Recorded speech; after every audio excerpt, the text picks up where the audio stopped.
स्वागत है आप सभी का ऑनलाइन क्लासेज में। उम्मीद है विद्यार्थियों आप और आपका परिवार बहुत अच्छा होगा, ठीक होगा। जैसे कि विद्यार्थियों हमने पहला चैप्टर बहुत ही अच्छे से तैयार कर लिया है, ठीक है। एक एक कॉन्सेप्ट को जो है बहुत अच्छे से पढ़ लिया है और मुझे उम्मीद है विद्यार्थियों, एक आशा है कि आपने इसको अपनी नोटबुक में भी बहुत अच्छे से लिखा होगा, ठीक है ना। जैसे कि विद्यार्थियों कुछ बच्चे कह रहे हैं कि विद्यालय 20-21 को खुल जाएगा, तो मैं उनको जानकारी दे दूं विद्यार्थियों, सरकार ने यह अवकाश जानबूझकर नहीं डाला हुआ है। यह किसी त्योहार की वजह से अवकाश डाला गया है। ये मजबूरी है और ये बात डिक्लेयर नहीं है कि विद्यालय निश्चित रूप से 21-22 सितंबर को खुलेगा। इसलिए आप लोग इस भ्रम में ना रहें। अपनी पढ़ाई जैसे भी हो रही है, जिन परिस्थितियों में भी हो रही है, भैया करते रहें। इससे बिल्कुल भी पीछा छुड़ाने की कोशिश ना करें, क्योंकि इस बार पढ़ाई भी आपकी है और जिम्मेदारी भी आपकी है, ठीक है ना। तो विद्यार्थियों आज की वीडियो में हम सेकंड चैप्टर का अध्ययन करेंगे, ठीक है ना। सेकंड चैप्टर का अध्ययन करेंगे और बहुत ही इंटरेस्टेड चैप्टर है। और इसको पहले हम थोड़ा थोड़ा, जैसे कि पहले बहुत ही अच्छे से सभी कॉन्सेप्ट को हमने पढ़ा है ना, ऐसे ही थोड़ा थोड़ा जो है खंडों के रूप में इसको भी हमें पढ़ना है। तो चलिए विद्यार्थियों शुरू करते हैं।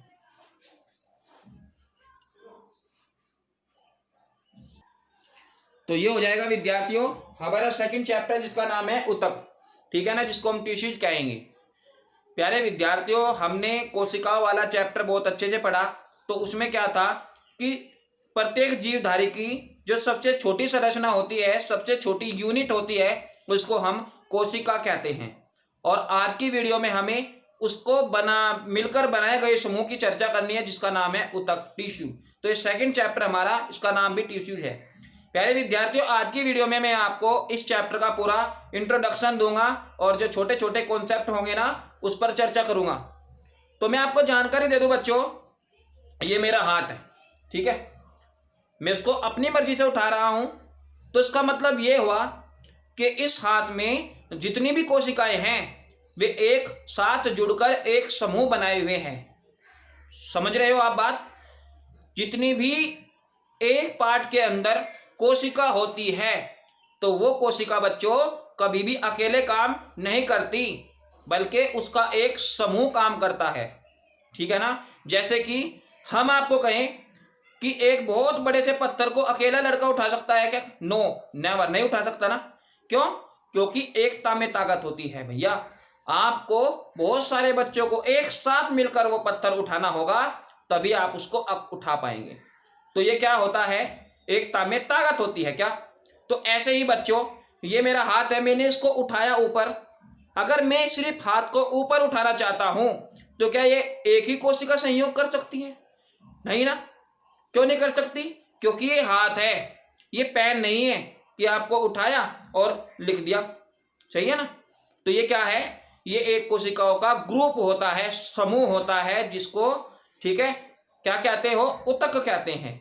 बहुत ही सिंपल भाषा में मैं आपको यहाँ समझाने की कोशिश कर रहा हूं बच्चों, कि आप बहुत अच्छे से समझ पा रहे होंगे कि क्या कि कोशिकाओं को एक समूह होता है, जिनको हम क्या कहते हैं, उतक कहते हैं, क्या, टिश्यू कहते हैं, ठीक है ना।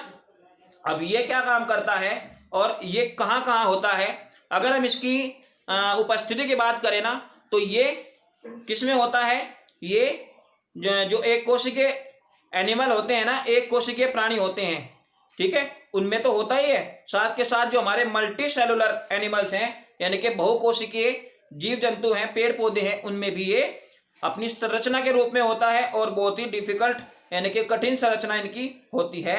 यानी कि आप इसको कह सकते हो एक बहुत बड़ी जटिल संरचना के रूप में उतक जो है प्रेजेंट होते हैं हमारे बॉडी के अंदर, शरीर के अंदर, और इनके पार्ट बनाने में इनका बहुत बड़ा योगदान होता है। आप समझ सकते हो कि जब हम अंग की बात करते हैं, एक पार्ट की बात करते हैं, शरीर के अंग की बात करते हैं, तो उसके अगर हम छोटे से भाग को लें, तो उस छोटे से भाग के अंदर करोड़ों कोशिकाएं होंगी क्या। तो उन कोशिकाओं का जो समूह एक साथ काम करने में हमारी मदद कर रहा था, उसी को हम भाई उतक कहते हैं, टिश्यू कहते हैं, ठीक है ना। मैं यहीं से इसको डिफाइन करता हूं। तो लिखते हैं उतक की परिभाषा कि क्या है उतक, कोशिकाओं का कोशिकाओं का, तो कोशिकाओं का जो समूह होता है, कोशिकाओं का समूह ऊतक कहलाता है। ठीक है, 4-5 शब्दों में मैंने इसको डिफाइन कर दिया है कि भाई मेरे जो कोशिकाओं का ग्रुप होता है, एक समूह होता है, उसी को हम एक ऊतक कहते हैं। और सबसे इंपॉर्टेंट बात यह है बच्चों, यहाँ पर ये सारे के सारे जो है एक साथ मिलकर काम करते हैं। क्योंकि मैं अभी आपको बता चुका हूं ना कि अगर हम हाथ ऊपर उठाएं, पैर ऊपर उठाएं, बोले, तो अकेली कोशिका तो ये कर नहीं सकती, ये पॉसिबल है। ठीक है, पॉसिबल कब है? जब ये सभी कोशिकाएं एक साथ मिलकर काम करें। ठीक है, अब जब ये एक साथ काम करेगी, मिलकर काम करेगी, तो भैया मेरे ये क्या हो जाएगा? ये ऊतक हो जाएगा। तो ये है हमारा ऊतक। अब बात करेंगे प्लांट टिश्यूज और एनिमल टिश्यूज में क्या डिफरेंट है। ठीक है ना, यानी कि पादप ऊतक और जंतु ऊतक। ठीक है, जैसे कि बच्चों हम जंतु कोशिका और पादप कोशिका का अध्ययन पहली वीडियो में कर चुके हैं, तो ऐसे ही यहाँ पर क्या होगा, जंतु ऊतक और जो हमारे पादप ऊतक है ना, उनके अंदर भी क्या होता है, डिफरेंस होगा। भाई सिंपल सी बात है, जब इनकी कोशिकाएं अलग अलग होगी कि भैया मेरे, अगर मैं जंतु की बात करूं और यहाँ पर पादप की बात करूं, पादप मतलब बच्चों पौधे का मतलब है, पादप मतलब पेड़ पौधे जिनको आप प्लांट कहते हो, समझ रहे हो ना बात? तो क्या हो जाएगा? प्लांट हो जाएगा क्या? और ये क्या है? एनिमल है, एनिमल। अब एनिमल्स और प्लांट्स ये दो तरह के होते हैं। मतलब जब इनकी कोशिकाओं में ही अंतर है, तो सिंपल सी बात है ना, इनके ऊतक में भी तो अंतर होगा, यानी कि इनके जो कार्य करने की सभी एक्टिविटी है, जो सभी सक्रियता है, वो भी तो अलग अलग होगी। होगी कि नहीं होगी? ठीक है, यहाँ तक कि बच्चों अगर हम सिर्फ एनिमल्स की ही बात करें, तो आपने गाय देखी होगी, चारों पैरों से एक साथ खड़ी होती है। कुत्ता, ठीक है ना, हाथी, हाथी देख लो, बहुत लंबी सूंड होती है ना, उस सूंड की मदद से पता नहीं क्या क्या काम कर सकता है। ठीक है ना, समझ रहे हो बात? ऐसे ही बच्चों सभी एनिमल्स के अंदर भी और पेड़ पौधों के अंदर भी अलग अलग कोशिकाएं होने के कारण, ठीक है ना, अलग अलग टाइप की कोशिकाएं होने के कारण इनका जो समूह बनता है ना, वो भी अलग अलग बनता है। तो यही डिफरेंट है इसमें। और जब ये डिफरेंट है ही, अब जब ऊतक अलग हो जाएंगे, तो इनकी जब बॉडी का निर्माण होगा ना पूरी की पूरी, तो वो भी थोड़ा अलग टाइप की होना निश्चित है। तो ये है हमारा ऊतक का इंट्रोडक्शन। अब थोड़ी सी चर्चा बच्चों हम करेंगे कि यदि हम मनुष्य की पेशियों की बात करें, कि जो मनुष्य की पेशियां होती है ना, ये पेशियां, ये देख रहे हो आप, ये जैसे कि पेशियां है, ये पेशियां हैं, ठीक है, ये पेशियां हैं, ये सब कुछ, ठीक है, ये पेशीय ऊतक से मिलकर बना होता है। तो बच्चों पेशियां हमारी बॉडी के अंदर ना 3 तरह की होती हैं, हृदय पेशी, और एक होती है रेखित पेशी, एक होती है अरेखित पेशी। तो मैं आपको जानकारी दे दूं कि जो हृदय पेशी होती है ना, ये केवल हमारे हृदय के अंदर होती है, दिल के अंदर होती है। विद्यार्थियों जन्म से लेकर, मतलब माँ के पेट के अंदर से ही जो हृदय पेशी होती है, वो माँ के पेट के अंदर से ही काम करना शुरू कर देती है भैया, और जब तक नहीं रुकती जब तक आदमी मर नहीं जाता है। तो कहने का मतलब इनकी जो ड्यूटी होती है ना, ये लाइफ टाइम वैलिडिटी के साथ होती है इनकी ड्यूटी। आदमी चाहे कितना भी बीमार हो, लेकिन हृदय पेशियाँ बिना थके बिना रुके तब तक निरंतर कार्य करती है जब तक मनुष्य की आखिरी सांस चलती है। तो ये आती है हमारे हृदय पेशी में, सही है जी, हार्ट, इसको आप क्या बोलते हो? हार्ट बोलते हैं। इसके बाद बात करेंगे रेखित पेशी। रेखित मतलब रेखीय पेशियाँ। रेखीय पेशियाँ कैसी होती है? जो हमारी इच्छा के अनुसार कार्य करती है। जैसे कि मैंने कहा उठ जाओ तो आप उठ गए, मैंने कहा हाथ ऊपर करो, हाथ ऊपर कर लिया भाई, ठीक है ना। तो ये क्या हो जाएगा? इंटरेस्टेड चैप्टर है, जरा जाइएगा मत छोड़कर, इसको पूरा देखिएगा, बहुत ही बढ़िया चैप्टर होगा। जो इससे आने वाली जो वीडियो होगी ना, इसमें और भी मज़ेदार टॉपिक चलेंगे हमारे यहाँ, ठीक है ना बच्चों। और इस कॉन्सेप्ट को आप क्लियर करते रहेंगे, इसको समझने के साथ साथ आप चाहे तो यहीं से नोट करते रहेंगे, ठीक है ना। कोई भी बात समझ में नहीं आती है तो आप उससे कमेंट करके ज़रूर पूछ सकते हैं।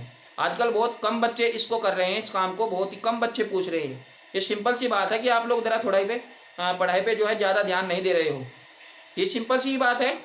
तो आप लोग ऐसा मत करिए, इस फ़ोन का गलत यूज नहीं करिए। तो चलिए देखते हैं। तो मैं बता रहा था आपको, जो हमारा रेखित पेशियां हैं, ऐसी पेशियां जो हमारी इच्छा के अनुसार काम करती है। जैसे कि अभी आपको कहा चलिए, तो आप चल के फटाफट से जो है चलिए, यानी कि क्या हुआ? अपनी इच्छा से चले ना, पैर अपनी इच्छा से तो नहीं गए, हमारी इच्छा से गए। तो इसका मतलब क्या हुआ, इनको कहेंगे हम रेखित पेशियां, यानी कि वे पेशियां जो हमारी इच्छा के अनुसार काम करती है, जिनका प्रोसेस, जिनका कंट्रोलर क्या होता है, हमारा माइंड होता है। यानी कि जब हम चाहते हैं तभी चलते हैं, जब हम चाहते हैं तभी खाते हैं। बोलने की प्रक्रिया, हाथ घुमाने की प्रक्रिया, ये देखो ये सब कौन करता है, ये रेखित पेशी के अंदर आती है, यानी कि जो हमारे इच्छा के अनुसार काम करती है। बहुत अच्छे से आप समझ गए होंगे। इसके बाद है अरेखित पेशी। बिल्कुल भाई, ऐसे भी तो पार्ट है जो हमारी इच्छा के अनुसार कार्य नहीं कर रहे। जब कुछ पार्ट हमारी इच्छा के अनुसार कार्य कर सकते हैं तो कुछ ऐसे भी तो होंगे ना जो हमारी इच्छा के अनुसार काम ही नहीं कर रहे, मतलब वे अपने आप ही काम कर रहे हैं। अपने आप काम करने का मतलब है कि ये जैसे कि पेट में भोजन का पचना, आपने रोटी का टुकड़ा खा लिया या रसगुल्ला, लड्डू, कुछ भी खा लिया, आपने खा लिया, अब उसकी क्या हालत होगी पेट के अंदर जाकर, ये थोड़ा ही आप तय करोगे कि चल बेटा रसगुल्ला भाई अब तो जरा पच जा, है ना, अब जरा ग्लूकोज में बदल जा, या फिर अब जो है आंतों के अंदर चला जा। नहीं ना, आप तो नहीं चाहते हो, या आप चाहते भी हो तो आपके चाहने ना चाहने से इस पर कोई फर्क नहीं पड़ता है। ये रसगुल्ला या रोटी का टुकड़ा या लड्डू आपका तभी जाएगा आंत के अंदर भी, आमाशय के अंदर भी, जब वो खुद अपने आप उससे होकर गुजरने वाले पार्ट यानी कि उतक चाहेंगे, जब तक वो नहीं जाएगा। क्लियर है? कहने का मतलब मेरा ये है बच्चों कि हमारी बॉडी के अंदर कुछ कोशिकाएं ऐसे भी होती हैं, यानी कि कुछ उतक ऐसे भी होते हैं जो हमारी इच्छा के अनुसार कार्य नहीं करते बल्कि अपनी मर्जी से कार्य करते हैं। और सबसे मजे की बात यह है कि यदि कोई पार्ट्स खराब हो जाता है, बीमार हो जाता है, तो ये अपना कार्य करना बंद भी कर सकते हैं। ठीक है ना? तो इंटरेस्टेड चैप्टर है बच्चों। जितनी बातें मैंने आपको यहाँ आज थोड़ा सा इंट्रोडक्शन में समझाई है ना, तो उम्मीद है आपकी बहुत अच्छे से समझ में आ गया होगा।